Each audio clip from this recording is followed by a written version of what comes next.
Welcome to episode 5 of Vital Voices, the podcast where we explore the heart of health and wellness with expert insights and meaningful conversations. I'm your host, Alexis Burrows, and today we are diving into an important topic in women's mental health. Joining us are two esteemed psychiatrists. First, Dr. Davina Knowles Robinson, who is a psychiatrist at the Oak Tree Medical Center and a senior registrar at Sandilands Rehabilitation Center. And Dr. Tamika Johnson Dames is also a psychiatrist at Oak Tree Medical Center and a senior registrar at Sandilands Rehabilitation Center. Welcome to the show, ladies. Thanks for having us. So, you guys are here to discuss postpartum depression, premenstrual dysphoric disorder, and the ways hormonal changes during the menstrual cycle can impact mood and energy. Whether you're a woman navigating these challenges, a loved one looking to offer support, or just curious to learn more, this episode is for you. So, grab your headphones and let's get started. So I like to start these conversations with background, because I think it's important for people to understand, why and how you get into the space that you are. So this question is for both of you. Give us a little bit of background, what got you into medicine in the first place, and then what kind of led you into the space of psychiatry, because it's a very interesting and sometimes misunderstood field. So kind of give our audience some idea of who you are and what got you here. So I'll start off first. I'm Dr. Davina Knowles Robinson. I know through the pod you guys are going to get confused because we kind of sound alike and very similar. Maybe. So just bear with us. But for me personally, not just being a woman, obviously, but psychiatry wasn't at the forefront of my mind. Honestly, when I entered the profession, I wanted to be an oncologist. But going through med school and going through internship, I figured that this would be something that could help the community. There's too much stigma and not enough representation for mental health specifically. But for women, that's even more underserved than mental health on its own. So that has definitely been a passion project, per se, for me. Going through my own challenges too, as a woman, specifically in the area of women's health and having a child, it can be very traumatic. And so this is definitely why I kind of segued into this area as well. Right. And this is Dr. Tamika Johnson Dames. So similar to Davina, initially, I did not think about psychiatry. I actually wanted to be an obstetrician gynecologist, and Davina was actually closer to that step than I was. It was. And she later decided, I want to do psychiatry as well. I think she tried to follow me, but that's another topic for another day. But currently, I do work on the female section of Sandilands, and I come face to face with women's mental health issues all of the time, specifically those in the postpartum period, those in the period before even thinking about having a child and what that means for you mentally, physically, and emotionally. And so I think with both of us being moms, we do share an additional tidbit of, insight into some of the challenges that women face. So it's helpful to have a space where we could have these conversations and offer advice and support. Mm-hmm. So what got you interested in women's mental health in particular? Because obviously you work specifically on that side in SRC. So what got you interested in that area? Outside of just being a woman, because obviously there's that connection point. So like I said, I initially wanted to do obstetrics anyway. And so I'm actually considering a subspecialty in antenatal psychiatry. And I think in terms of me going into the area, I was placed there. But it worked out in any event. Okay. So let's get into the discussion around postpartum depression, because I think before we got started, Davina mentioned something about, the idea that a lot of these things exist on a spectrum, right? So, people will say, I had postpartum, and then everybody would say me too. But like, where does postpartum depression as a diagnosis differ from, just the baby blues? Because, you come out of having had a baby and there's a lot of life changes and all those things that happen. And there's that generalized idea of, well, I'm just a little bit down because I'm figuring out life. And then there's the depression part of it. So how does that spectrum work out and what is the difference? So I like to say that psychiatry is an umbrella, right? And there are several other prongs to the umbrella to make it a whole thing. Mm-hmm. And so for women's health, and specifically surrounding pregnancy, There is peripartum, meaning like during or like prepartum, so before, and then postpartum after, right? Having the baby. Right. And so the whole encompassing thing about it is that when you have this new developing thing inside you, there are places within that spectrum that it can fall. So the mood doesn't just come after the delivery. Right. These symptoms can be seen before even having the baby. So that's the whole mood and anxiety disorder spectrum that comes with pregnancy. So you asked specifically about depression and baby blues. Baby blues can be experienced from 80% of women. And so that's a very high number if you're considering the amount of people that have children, and to not even talk about it and discuss it, because I think even in our community, we say that it's just normal. And this is something that you go through, and that's a part of being a woman. And I don't think that that is fair, because the body's going through so many different hormonal changes. And so in that, the symptoms seem a bit less, sadness, not feeling themselves, those type of things that can be seen after pregnancy, after having the baby. And then you have depression, which is more 10 to 15% of women that experience that. And so there's a spectrum of the same symptoms that you would see in depression: changes in sleep, changes in appetite, changes in energy, concentration, their mood, their interest, hopelessness. And when it becomes very severe, we're talking about things like harming self, harming the baby. And so those are like the red flags that you're looking for. So it's very important. So Tamika spoke about obstetrics. When they go to their postpartum checks, getting screeners done. And I don't feel like that is even done enough. Right. Yeah. So we do see quite a few referrals from obstetricians that have women that are potentially suffering from postpartum depression. And as Davina mentioned, there are some persons that have baby blues and they do feel a bit down, but it doesn't significantly impact your ability to function, care for yourself, or care for your baby. Right. So when you look at postpartum depression and even postpartum psychosis, then you get concerned about the woman's well-being. So yeah, I know that this is your child and that everybody believes that the child and the mother needs to be together, but someone that is now psychotic, they're not concerned about their child. They can't even care for themselves. So early intervention is definitely key. And then there's this whole thing about being anxious. I know for one, and a lot of women can attest to this, when that baby is sleeping, every 2 seconds you up looking to make sure the baby breathing. So you're not sleeping. For women that want to breastfeed, you're breastfeeding, you might be pumping, and then by the time you're done washing out the pump parts, it's time to sleep. But by the time you lay down to sleep, the baby's awake again, so you're not sleeping. So the insomnia that is typical in depression is also something that happens because you just don't have enough hours in the day to sleep. Because the baby always up, the baby always needs something. And our community loves to say, sleep when the baby's sleeping. How? Right. I have other things to do. And so that's where the community comes in too. People checking in, making sure that this person is well. So I'm going to ask you a question. Feel free not to answer. Because you both obviously have had children. You mentioned that it's not something that you think is often done. Did you get the screener after you had? Did either of you? So this is a part of my introduction, where I said my experience was very traumatic having a child.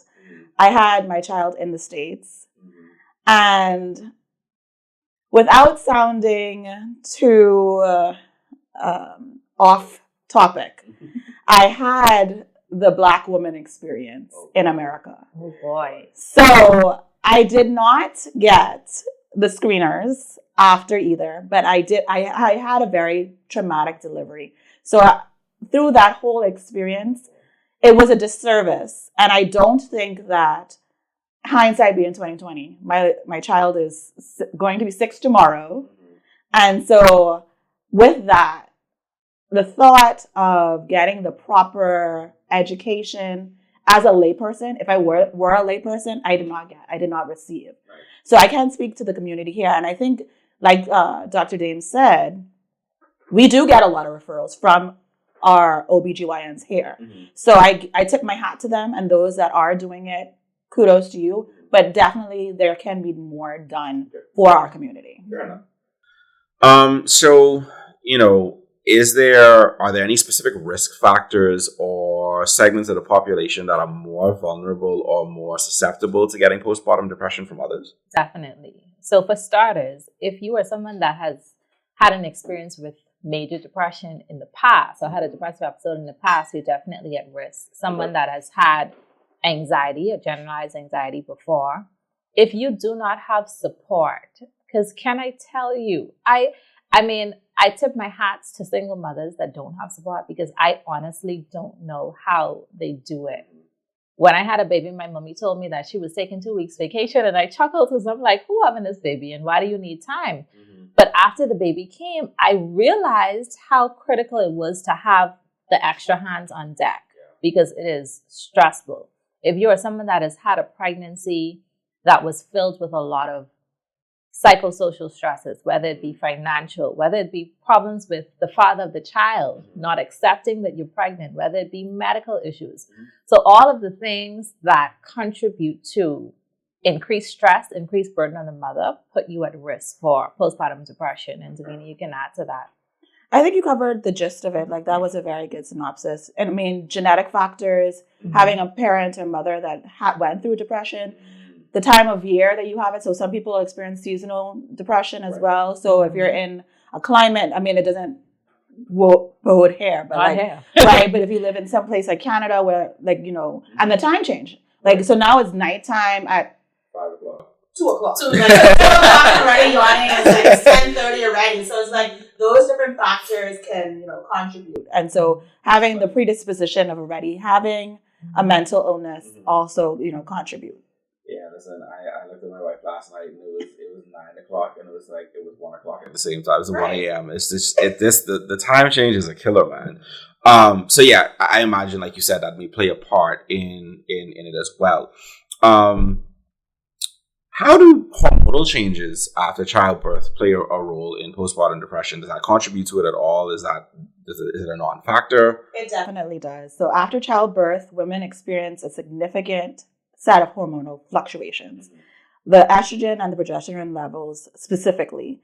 These changes influence mood regulation, the transmitters in the brain. Like, I don't want to get too, like, you know, technical and scientific, but I mean, the hormones that are produced naturally in the body, people know about estrogen and progesterone. Those are more common to women.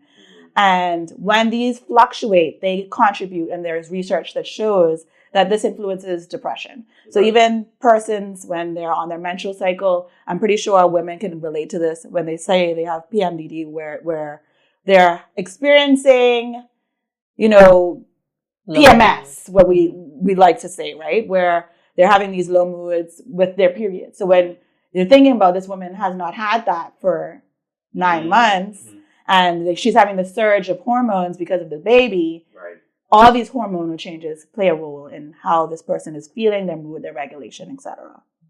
And then when we look at hormones, like Davina said, these hormones directly impact the neurotransmitters in the brain that are responsible for mood regulation. So in psychiatry, we learn a lot, you know, in the early stages about dopamine, about serotonin, and the role that they play in your mood and how you feel. We know serotonin to be the happy molecule. And so when you have changes in estrogen levels, that then ultimately affects the amount of those neurotransmitters in your brain. So it's a biological thing. It's a chemical thing that takes place when women experience these mood changes. It's not a matter of you being weak, you being just too stressed out. Like, your brain literally responds to what's happening in your life and in your body. What are some common misconceptions that people have about postpartum depression, and how does that impact women even deciding to seek care? So with postpartum depression and baby blues, they feel like they're synonymous, and that's not true. And they feel, like I said earlier, that it's normal. Like, you're supposed to go through these feelings and changes because that's a part of pregnancy. And I think that relates to stigma. A very big misconception in general on mental health, where we put mental health in this box of this is how things are supposed to be. And if you feel this way, you tuck it away, you put it under your pillow, and you just cry about it and let it go and function as normal tomorrow. But this stigma prevents women from getting help. So the amount of women that need to see somebody, talk to somebody, get professional help, that's the misconception, right? Because now they're feeling judged early. They feel guilty about getting the help. They have fear about people judging them because they're unable to cope with this new stressor. I'm a bad mom because I'm seeking help. No, you're a better mom because you're getting the best help that you can get for yourself and your baby. And I think too, sometimes if we're being realistic, because though I'm a healthcare professional and I try my best to say, well, you know, this is what needs to happen. Sometimes you take a step back and you look at everyone's individual situation. So you have a mom that's just had a baby that may be having signs and symptoms of postpartum depression. And then she tells you, well, it's raining. I don't have a car. I don't have anyone to watch the baby. So if I'm coming to see you, I need to be able to bring the baby. So then I have to pack up the baby. I'm tired. I haven't had a bath. So there's a lot that goes into even seeking help. Yeah. That's also very true. Like I have an actual story about that because we do offer virtual sessions as well. But the thing about it is, if your triggering environment is your home, me making it more accessible to you is not helping the situation either. Right. So that in mind, having the ability to now leave your newborn child home too, who's your caregiver? This is something that's already adding the burden of stress to you. That I don't have the support. So I don't have the support. I don't have the ability to get there. My car may be down, this, that, and the third. I don't have the finances maybe either to seek help. Right. So like all of these contribute to the woman feeling the way that they do and the pressure to just kind of hold it in, repress, and regress. Suck it up. Yeah, because I guess it's hard to talk about, to even have the conversation if you are still sitting squarely in the environment that is triggering the issues or some of the issues to begin with. So let's move into talking about the treatment side of it, right? So obviously there are a lot of different components of, you know, what it might look like, what some of the symptoms and the signs may be. But what does treatment or intervention look like for postpartum depression? And whether it be therapy, whether it be medication, like what are some of the options that are available? And then how do you manage that with the idea of, you know, well, am I doing what's best for the baby, or is this me being weak? Because, you know, we do have that stigma, like you say. Right. So we use the umbrella approach for the whole of psychiatry, right? And so we use this term called the biopsychosocial model, right? Okay. So the biological model of it is, or the biological component of it is the pharmaceutical. So medications. I know our population, we hate to take pills, right? And I'm not somebody that pushes it either. Like we have a conversation. If you come into the office, it's going to be a conversation. What do you feel is best for you? Where are you going to be compliant? Where do you think that, where's your trajectory? And we build on that. Tell you about the possible benefits and the harms of it. So medication's always on the table. Like Dr. James mentioned, serotonin. So things that influence serotonin would be kind of the gold standard. Then the psychological mode of it is talk therapy or psychological intervention. So that's like talk therapy, CBT, where you're trying to change the framework of this person's thoughts, feelings, and trying to regulate it from that aspects.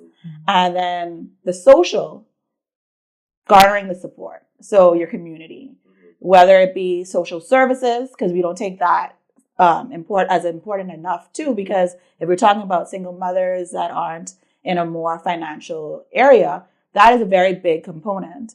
If we're talking about things like the father, the parents, the mothers, of the person that just had the baby, the church community. We claim to be a very big Christian community. How is the church lending a hand, and we're not just saying we're praying for this person, but garnering that social support, that network to give this woman what she needs as well. So finding your community, finding your friend circle, having these type of platforms that give information is always important in giving treatment. Okay. Just for our listeners who may not be aware, I know you mentioned CBT. Can you just kind of give a quick disclaimer as to what that is? So that's cognitive behavioral therapy. And so the cognitive part is what we're saying, changing the framework of the mind. So changing those negative thoughts. It's all gloom and doom. Nothing's going to work out. Why are things happening to me? The baby's now jaundice. So now using these things and trying to change the framework. So yes, the baby is jaundice, but now what am I doing? Like, how can is it all gloom and doom? What is the silver lining here? So changing the framework of how they're thinking. Behavioral is now putting those things into kind of action. So giving you the things that we can do to change how you're doing. So maybe setting a sleep schedule. Maybe it might be, or in terms of washing the bottles, that's something I definitely hated doing. So putting that on a schedule. Maybe I don't need the pump parts. So right now, separate them at 8 o'clock as opposed to doing it after every time that I pump. So that you have a schedule in mind. So now that I could sleep a little bit better. So now changing your behaviors. And so putting those together is CBT essentially. Listen, when we had I think both kids, we went hard on having just a ton of bottles. Because we learned very early with my daughter, was like, okay, who has the energy to get into like bottle cleaning after every bottle? And so, listen, there's all kind of little things. That's a little sidebar, but yeah, that definitely. I have painful memories of pump parts and bottle washing. Like, so when people talk about getting the bottles that have all the inserts and stuff, I said no, absolutely not. Anti-colic nipple. So I'm not giving them the extra. I'm not doing it. At one point when I started pumping, I was like, okay, after I pump, I need to go and clean and sterilize everything. After a while, no, try that thing in the fridge. Like, I found on TikTok, and as a physician, I should not be encouraging people to follow things online. Of course, you have to do your own research and make sure it's safe. But you have to keep your mind together, because I was losing it. My life hack after a while too, with if you're making a bottle, something like where you don't have to reheat like the milk and all the baby drinks the lukewarm water. So just as it comes out to room temperature, you can give it. You don't need to heat the bottle up. Let the baby drink the milk just like that. Because then you heat it up and then it's too hot. Yep. No, get it to room temperature. Yep. Life hack. And her baby is 6. My baby is about to be 3, and I learned that from her. In my time, she was like, yeah, no, room temperature. There's no heating. I said, oh, okay. Saves you time, energy, and mental space. Trust me. Sure did. The capacity conversation is a whole other thing to get into with that as well. Okay, so obviously one of the most critical parts of this conversation around postpartum depression is how can partners, families, communities support mothers experiencing postpartum depression. You mentioned obviously ways that the church can get involved, things like that. But what are some avenues and how? Because if you're someone on the other side of it, you're also now coping with your spouse or your partner going through this, but then you're also trying to support them. So how do you advise people in navigating? Right. So let's work from within and then go out. Okay. So for persons that are married, in a relationship, and you have your partner there, sometimes it is quite easy to say, especially for a woman that's breastfeeding, which is another topic for another day. But sometimes it's easy to say that, okay, well, you're the only one that can feed the baby. So, okay, while you do that, I'm going to just have a sleep. But in the meantime, while I'm feeding the baby, you can get up and you can wash the pump parts. You can get up. You can ask me if I want some food to eat.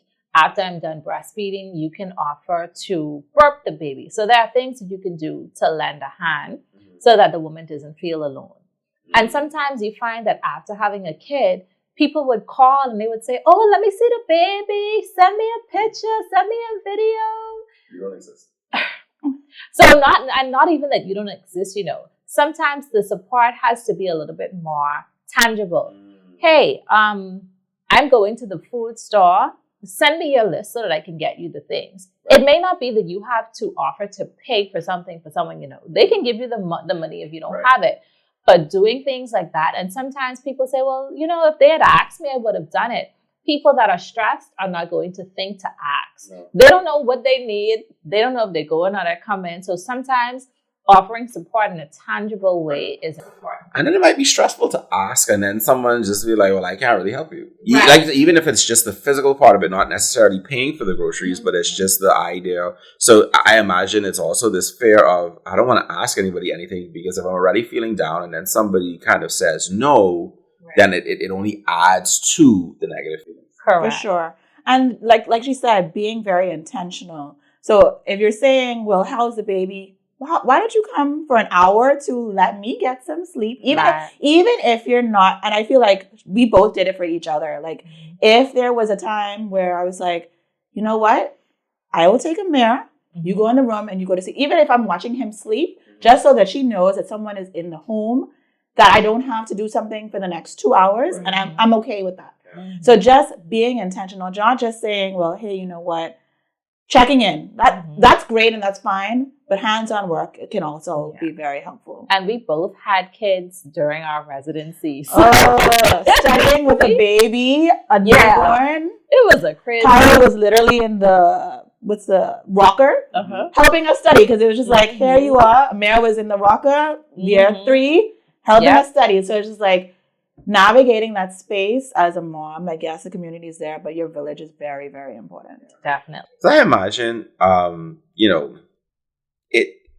the experience as being a mom in such a stressful professional space like medicine, I imagine that adds a whole different level of it, because now you've gone through residency, you've done rotations in ONG, you've done rotations in pediatrics. So now it's like, as you go through the pregnancy, it's like, is it this? Is it that? Is something going on? And then the baby comes out and it's like, oh my God, it's like, is it jaundice? Is it this? Is it that? Is something going on? And I imagine, because sometimes ignorance is bliss, right? Mm-hmm. So like, even for me, like my wife is a physician, I'm not. So things that would have like come to her mind, like, and I'm there like, I didn't even know that existed, right? And so I imagine even from that standpoint, in your individual spaces as moms, as physicians, that's a very interesting thing to navigate, because I always tell my wife, you know too much. My husband tells me that all the time. He's like, okay, I'm not one of your doctor friends.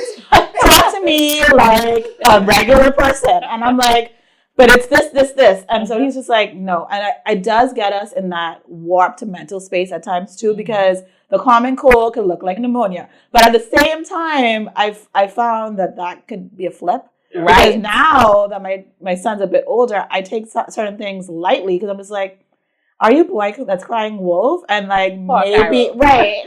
And maybe I should be taking this more seriously. So, I mean, there's two sides to the coin. Right. But in that space, I think we were both able to, and so even, this is a caveat or a sidebar, but we therapize each other. So even though we work together as colleagues, we are actually very good friends. And so we make very intentional time to spend time together and like kind of de-stress. It's an intentional every Wednesday. We have our therapy session. So you define your tribe, get into the space of getting a therapist, even if it's just for your annual checks. Just like you do a physical check, talking to someone, there should be no problem. So this is for men or women. Like understanding that mental health is important. Yeah. I'll be honest, I'm going to tread very lightly here as a man in this conversation. But I know, particularly after Asher was born, so that's our boy who's 1.5 now, that was difficult. Even for me, because we tried to do as much of this as a tag team effort as possible. So when you talk about like navigating the washing the bottles, doing this, keeping everything together in those early stages, that was rough. So I was working at the time in a very intense job, from a time and a mental stretching and all that sort of stuff. So it's like navigating, trying to be helpful while figuring out, okay, he had jaundice, and so you have that particular segment of time. You're trying to make sure all of that is working out properly. It's like I said, obviously it's not the same thing as what you as a mom who went through that whole process and now is dealing with it. But at the same time, I think sometimes it is difficult on men if they are trying to be actively engaged and involved in that process, because you tend to feel both the concern that your wife has for the baby, but then also your concern for your wife or your partner. Because even though we're talking about, in this specific segment, women's health, when the child is born, we negate a lot of times the mother, but at the same time the fathers too. And so that's why in the last couple of minutes, I was talking about, in all aspects, we all need to check in on our mental health, because even outside of pregnancy, outside of having a child, life is life in. We're all going through some significant things in life. And so having that support, having the community, having a specialist specifically, for mental health is very important. I hope you're enjoying this episode of Vital Voices. We're going to take a quick break for some words from our sponsors, and we'll be right back. Ladies, at Oak Tree Medical Center, your health is our priority. From early detection to advanced treatment options, our comprehensive breast care services are here to support you every step of the way. With locations at East Street South, Prince Charles Drive, and our state-of-the-art surgical suites and MRI, top of the hill Mackey Street, We're right where you need us. Because when it comes to your breast care, you deserve the best care. And remember, the Million Mammogram movement continues. Call us today at 322-1145 or visit oaktreemedicalcenter.com to learn more. Oaktree Medical Center. Caring, compassionate, complete. Pay your premiums anytime, anywhere, 24/7 with Galena's online payment portal. View payment history, set up recurring payments, download receipts for your life, health, auto, home, and marine policies. Got outstanding balances? Check them online and pay instantly. Guests can even pay for their loved ones' policies. Save time today by registering for fast, easy payments every time you log in. Visit Galena.com to pay today. Galena, always here, always open 24/7. Discover the ultimate in personalized healthcare with the Oaktree Primary Plus program. Enjoy comprehensive primary care, annual physicals, lab and imaging discounts, mental health screenings, and more, tailored to meet your health needs. With flexible payment options, exceptional care has never been more accessible. Join today and take control of your health journey. Call 816-4OPP, that's 816-4667, or visit oaktreemedicalcenter.com for more information. Oaktree Primary Plus. Are you down with OPP?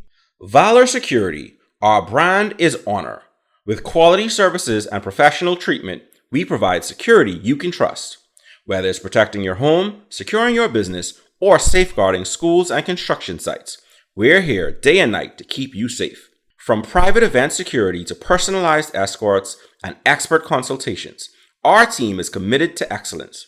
Choose Valor Security, where honor, professionalism, and peace of mind go hand in hand.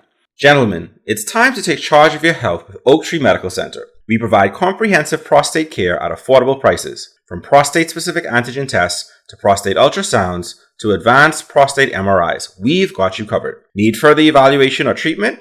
Oaktree Surgical Suites offers biopsies and in-house surgery. Our team of experts is here for you every step of the way. Visit us at Oaktree Medical Center on East Street South and Prince Charles Drive, or for surgical procedures, find us at Oaktree Surgical Suites, top of the hill, Mackey Street.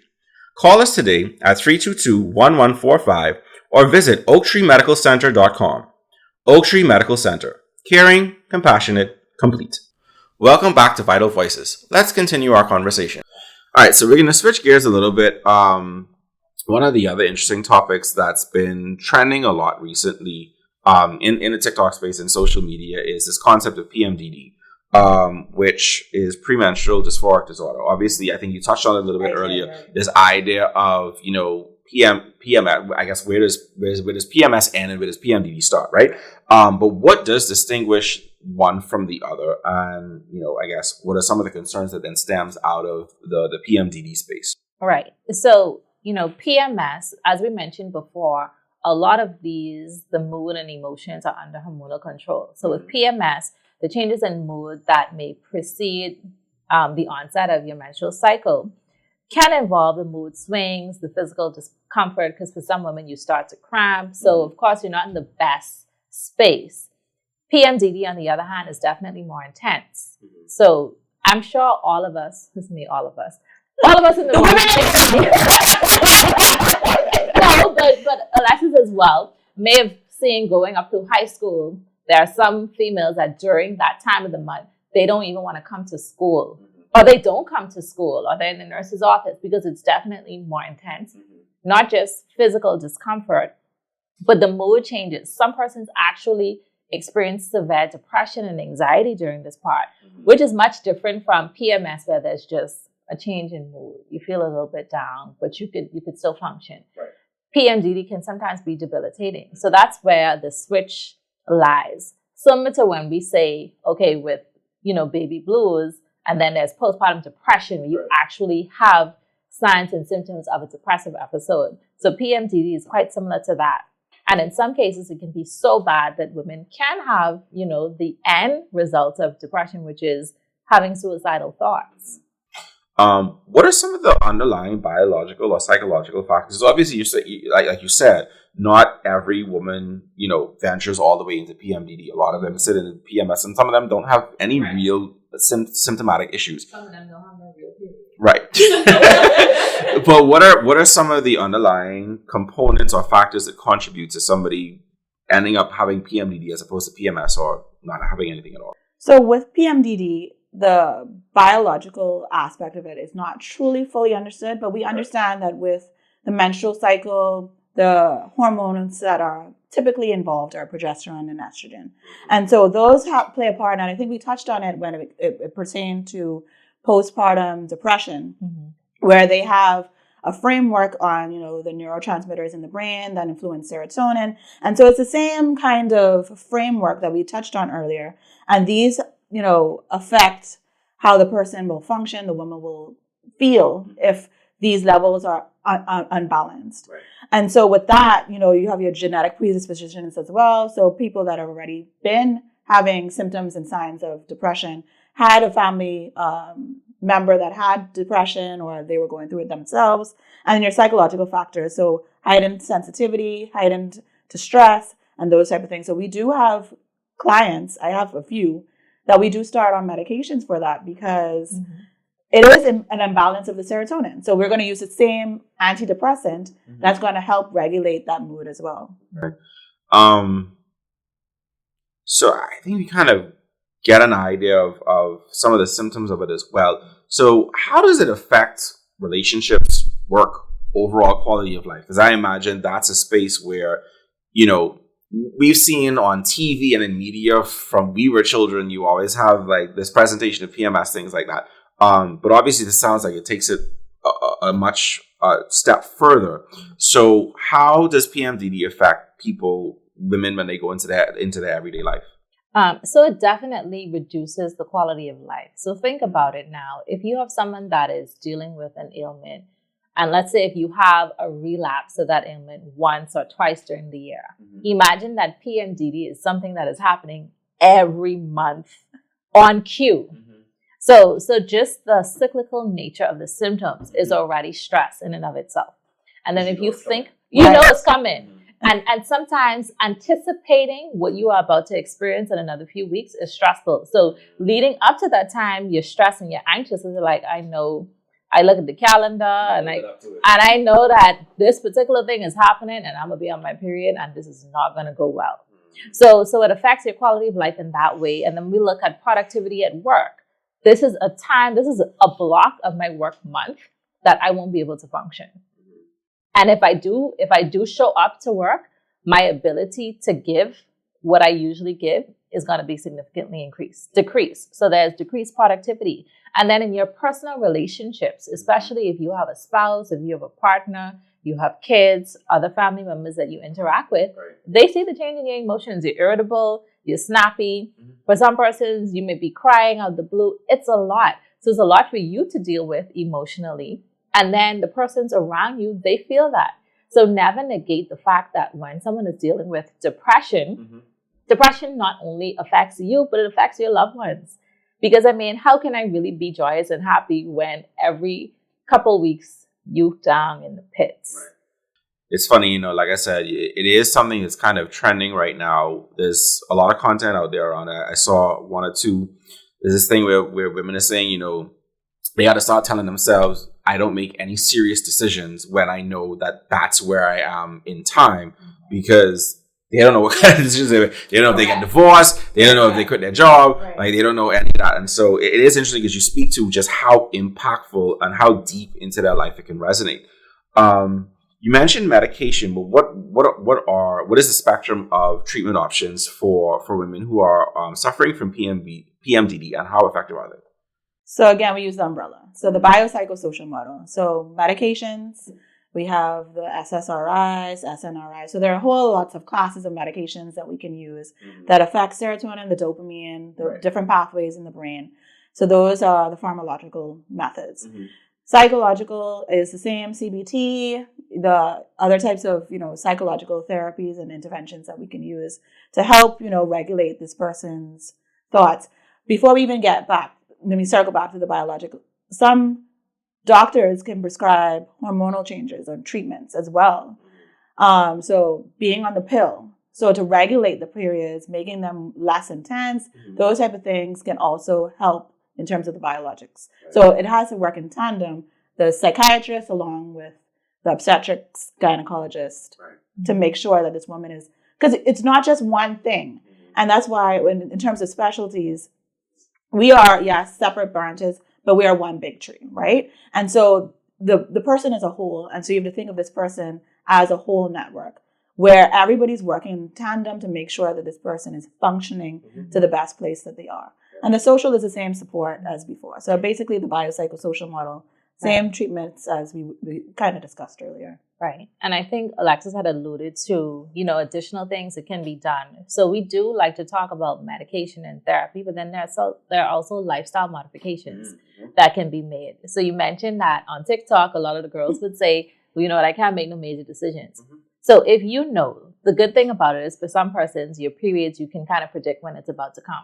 So if you know that you have certain things, like when we planned for the date of this podcast, if I was someone that was struggling with PMDD, I would say, well, you know what? That podcast can't be this week because this is my off week. So let's put it for this week. So you can kind of plan your life around it. So yes, it's difficult trying to navigate every single date and time and every detail, but these are some of the things that can help you to function. So if you need a block off week, you need a block off week. Nothing major during that time.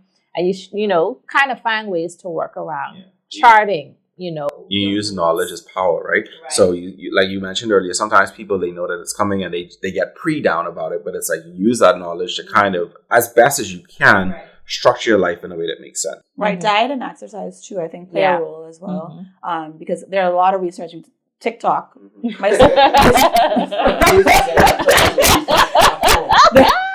The TikTok, I have a friend, I won't call her name, but she calls TikTok New York Times. So if ever you hear her say, well, I learned this from the New York Times, she's talking about TikTok. So I mean, we say that social media is bad, but it's how you utilize it, right? So there are nuggets through in anything that you do use. Some things are inaccurate. Right. So fact check. Vet it. Right. So at the end of the day, there are certain diets that can help regulate your hormones. Exercise is always a given, and that's just for healthy life, right? And so there are things and tips and tools that you can look for online that can help regulate your mood a little bit better. That can help with some of these symptoms as well. Sometimes it's just getting sunlight. Like literally just getting outside of the four walls. Yeah. We have that for free $99. I know, right? Oh boy. So you mentioned, I think both of you in different ways have mentioned knowing. Obviously, it can have a good and a bad effect. But would you recommend that women who have started to realize that this is an issue, would you recommend that they track their cycles? And then what are the benefits of tracking that? In terms of better understanding their mood, their energy, how those things fluctuate depending on or being related to their PMDD? Most definitely. Tracking is very important. When we say knowledge is power, and the more information you can have, the better. You don't want to stick your head in the sand like an ostrich. So at the end of the day, there are apps out there for everything. I have one. There's a tracking app for your menstrual cycle. I love an app that's called the Journal app. It's not on, I'm going to throw some shade to the Android users. It's not on Android, but I'm sure they have their own we do have our own app for the Journal app. But there's an app called Journal, and I feel like it's really good. I have a lot of my patients use it because it gives you little cues to journal, little reminders, and it helps regulate your mood a little bit better. So there are different things that you can utilize that can help you track, help you regulate your mood, and help your cycle as well. Okay. Like you say, knowledge is power, right? You try to use it to your benefit as opposed to just staring it down the barrel and be like, oh my God, this is just going to be help. So you mentioned the importance of tracking, and then you've spoken to lifestyle changes. Is there anything else that women can do in trying to better navigate mood and energy changes during their cycle, or if they are suffering from PMS or PMDD, what other lifestyle changes may be out there? What other coping strategies may be out there to help alleviate those symptoms? So, I think we all mentioned, like you said, the fact that awareness is key. So being aware of what your mood changes may be, when they may start to occur, helps you to plan better. And a lot of times, garnering the support from people around you. So if I know that I really can't avoid doing something during this time period, and this may be bad for me, reaching out to get support in advance, not just waiting until I'm in crisis, I'm not able to function. So damage control. And I can't stress that enough. And sometimes I think for a lot of people, acceptance. So accepting that maybe this is an issue. And, you know, it's platforms like these that help us to get the word out there, because there are probably some people that go through this and they don't even know that it's a condition. They don't know that this is something that I can kind of get on top of. This is something that I can get help for. Yeah, I think it's important because, you know, like I said, it's trending, but in preparing for this was kind of the first time that I started to even hear or understand a bit better about what PMDD was. Because, like, as a man, it's PMS, and that's what it's always been, just because, again, that's what we've seen in media and movies and TV and stuff like that. So to start to understand some of the effects and impacts and just how debilitating, I think that was the word you used, just how debilitating it can be.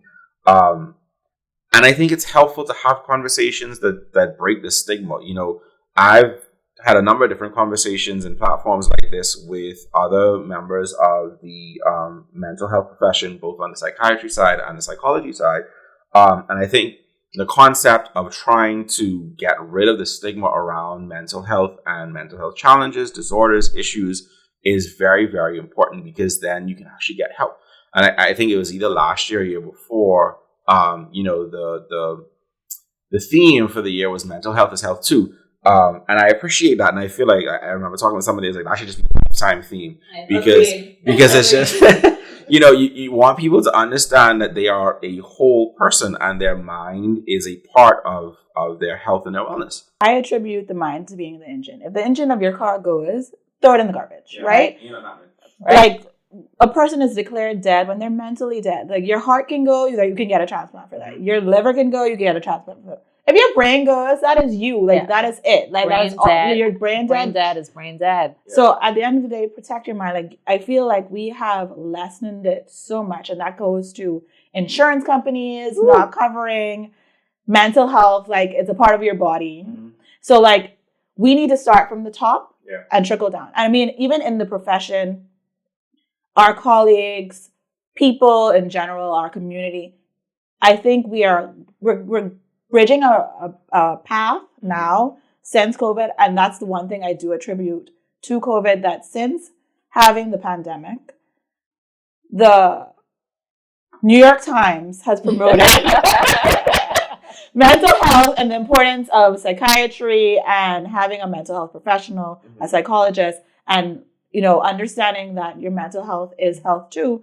And that actually helps you as a whole, because if you're not well mentally, that breaks down your other systems. You're not functioning, you get sick quicker, you're not functioning at work. So, I mean, all of those play a part. And I saw something where they were talking about. I hope you're enjoying this episode of Vital Voices. We're going to take a quick break for some words from our sponsors, and we'll be right back. Ladies, at Oak Tree Medical Center, your health is our priority. From early detection to advanced treatment options, our comprehensive breast care services are here to support you every step of the way.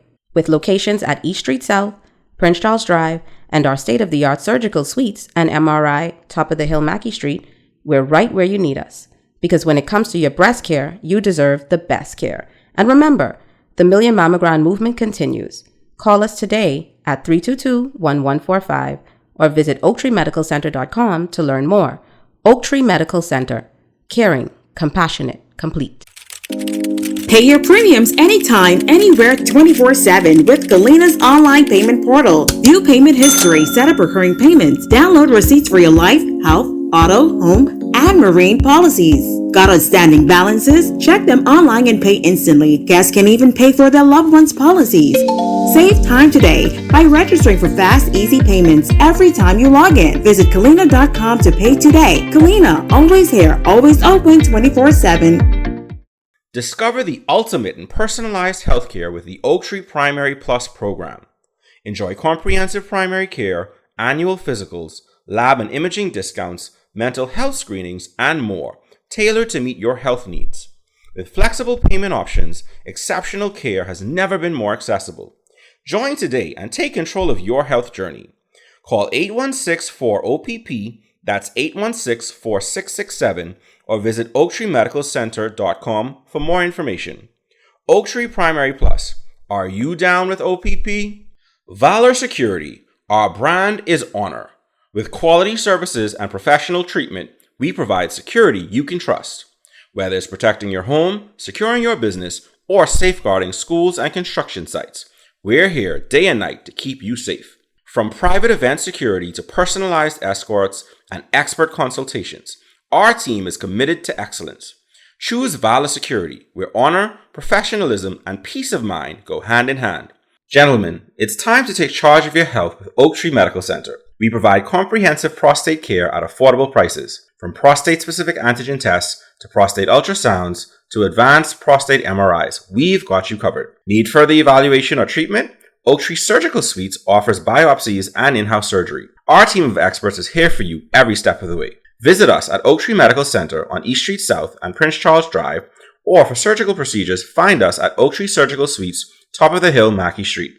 Call us today at 322-1145 or visit oaktreemedicalcenter.com. Oak Tree Medical Center. Caring, compassionate, complete. Welcome back to Vital Voices. Let's continue our conversation. Listen, I saw something where they were talking about, when you start to get into things like depression and stuff like that, it's like you don't bathe and you don't brush your teeth. And then it was like somebody went down the pathway of, well, if you're not brushing your teeth every day, and then it's like the bacteria and all of that starts to build up, and then that can affect your heart health. And I'm like, well, that goes far. Yeah, right. But it speaks to your point, the idea that, if this one thing can lead to things like that, and then that has this entire sequelae that can come out of it, it's like, okay, you really have to make sure that we are talking about these things and treating them and giving people help. Listen, I would love to have a conversation with someone in insurance if you are listening to this. All right, so as we wrap up, what message would you guys like to share with women who might be struggling either with postpartum depression or PMDD, but are hesitant to seek help? So again, we recognize that there are limitations to everything, but not just for women specifically. I think we need to, as a community, understand that mental health is important. And so breaking the stigma, understanding that there are resources out there for you if you feel as though you aren't doing 100% you. If you're recognizing that this person is not well, so that talks to you as a community, recognizing your neighbor, recognizing your loved one, recognizing your person, not just saying you're not well, you need to go, maybe taking that person with you to the doctor's office. And again, going back to my original point, this should be an annual physical for you.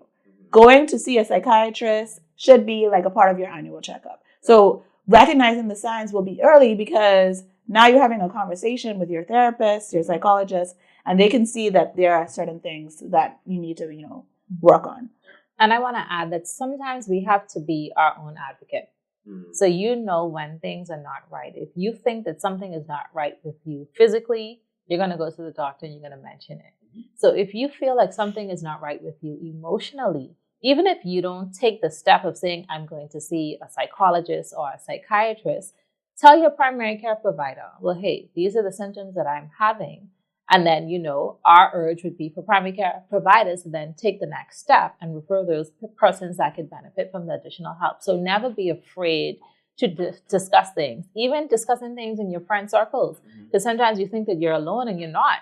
You may start to say, well, during my period, listen to me, my mood goes to the gutter. And your friend may be like, girl, me too. That exact part too, though. The thing is, I feel like for so long, women have suffered in silence. And that's for PMDD, for postpartum depression. There are so many women going through the same struggles. And I think thanks to the New York Times, the things are getting out there a little bit more. But there are so many women suffering. So that you don't have to. There are resources out there. Talk to your friends about what you're going through. Don't just assume that, well, it's me, only me is going through this.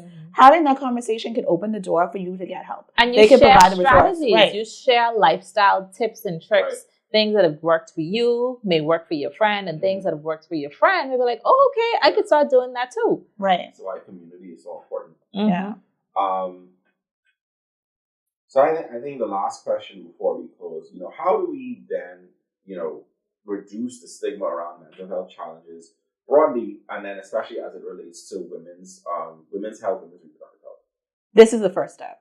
Okay. Knowledge. Mm-hmm. Having the information out there.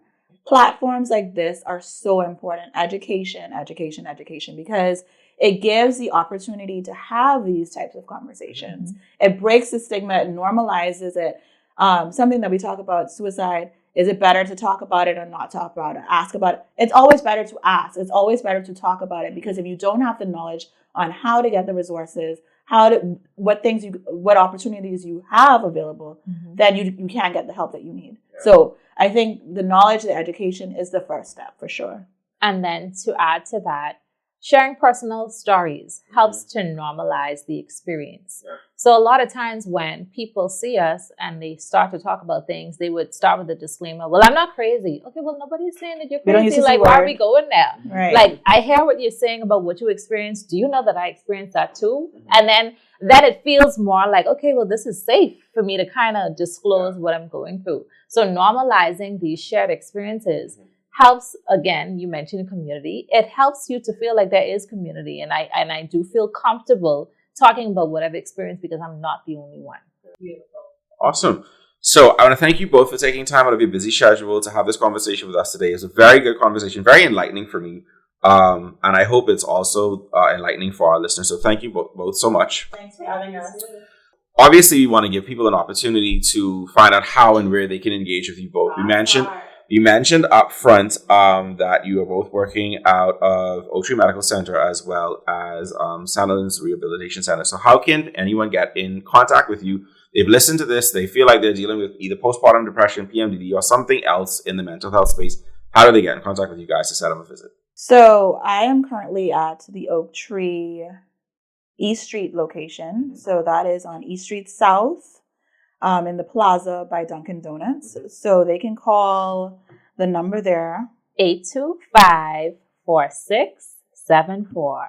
Right. So make an appointment and they'll let you know when's best for sure. Mm-hmm. And then my colleague. I'm Dr. Johnson Dames speaking, and I am also at East Street South, but also at the Specialty Clinic on Collins Avenue. So that number is 802-9951.